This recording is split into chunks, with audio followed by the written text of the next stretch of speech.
ఓ కిట్టమాయా ఏటి హరిదాస్ గారిని అలాగే చూస్తున్నావు, ఎప్పుడు చూడలేదా ఏటి? అది కాదురా పెద్దిరాజు, మన సాంప్రదాయాలు ఎంత గొప్పయిరా.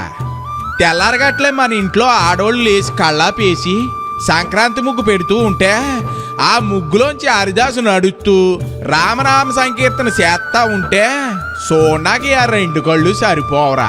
నిజానికి ఇంత మహత్తి కలిగిన సాంప్రదాయాలు ఉన్న చోట మనం పుట్టడం అంటే మనం ఏనాడో చేసుకున్న పుణ్యం రోయ్. నిజమే కిట్టమాయా, మన హరిదాసులు ఈ కాలంలో వచ్చి సంక్రాంతి శోభం తీసుకొచ్చేస్తారనుకో అన్నట్టు కిట్టమాయా. అసలు హరిదాసులు అంటే ఎవరంట? వీళ్ళు ఈ రోజుల్లో ఎందుకు వస్తారో? ఓ అదా చెప్తానుండు. మరి ముందు మన రెడ్ ఎఫ్ఎం లిజనర్స్ ని పలకరించనే. యాండోయ్ ఎలా ఉన్నారు? పండక్కి వస్తున్నారా లేదా?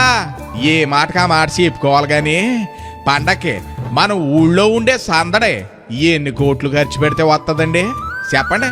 అలాంటి సందడిని మీరు ఎలా వదులుకుంటారు? ఈ కిట్టయ్య ఎలా వదులుకోనిస్తాడు? మరి డిసెంబర్ నెలలో నెలగంట పట్టగానే వచ్చే హరిదాసులు పండగ వెళ్ళిపోయేదాకా ఉంటారు కదా. మరి ఆ హరిదాసుల గురించి తెలుసుకుందాం రండి. మరి మన అందరికీ మొట్టమొదటి హరిదాసు ఎవరో తెలుసా అండి? నారద మహాముని అంటండి. హరిదాస్ అంటే శ్రీహరి యొక్క దాసుడు అని అర్థం. ఏళ్ళో శ్రీమధ్వాచార్యులు వారు ప్రతిష్ఠించిన హరిభక్తి సాంప్రదాయాన్ని దేశం అంతటా వ్యాపింపజేయడానికి బయలుదేరారంట.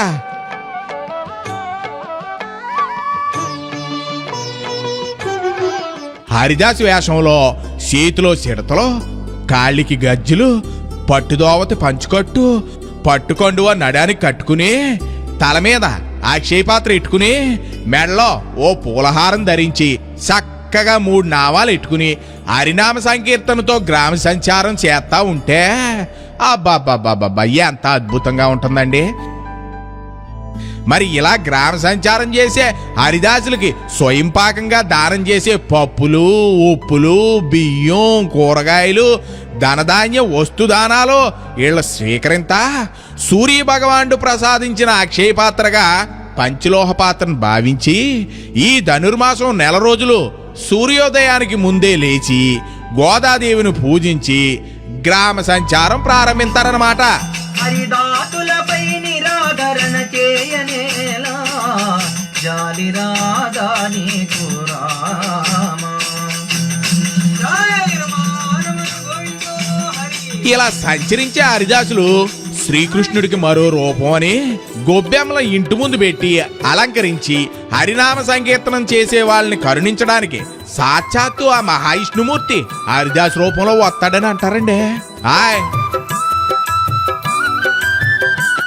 ఈ హరిదాసులకి పేద ధనిక అనే భేదం లేకుండా ఇచ్చే కానుకల్ని స్వీకరిస్తారు.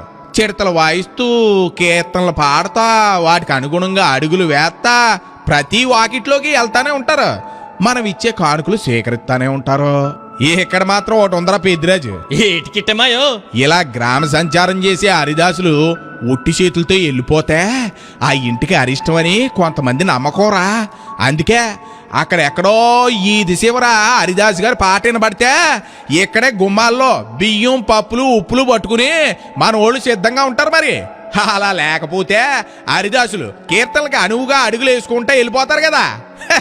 అందుకు మరి భలే ఉంది మాయా హరిదాస్ కథ. అప్పుడే అయిపోయింది అనుకుంటున్నావు ఇట్రా. హరిదాసులు తల మీద ఉండే అక్షయ పాత్రలో బియ్యం వేస్తే సాక్షాత్తు శ్రీ మహావిష్ణువుకే కానుకలు బహుకరించినట్టుగా భక్తులు అనుకుంటారంట. హరిదాసులు తల మీద ఉండే పాత్ర భూమికి సంకేతంగా శ్రీ మహావిష్ణువు పెట్టాడని ఓ కథ కూడా ప్రచారంలో ఉంది. మరి అందుకనే హరిదాసుల్ని హరి యొక్క దాసుడిగా భావించి మన ఒళ్ళు ఎంత గౌరవాన్ని ఇస్తారనమాట. కానీ ఇప్పుడైతే వాళ్ళు కూడా ఊరంతా తిరగలేక మోటార్ సైకిల్ మీదని సంచారాలు చేస్తానే వాళ్ళ జీవనోపాధిని కొనసాగిస్తున్నారా. మరి ఇలాంటి సాంప్రదాయాలు కొనసాగించాలా అంటే మన వంతు కృషి కూడా చేయాలి. మరి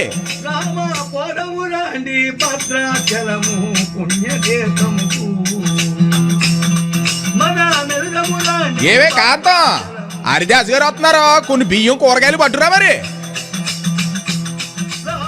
అదండి మన గోదావరి జిల్లా సాంప్రదాయాలు.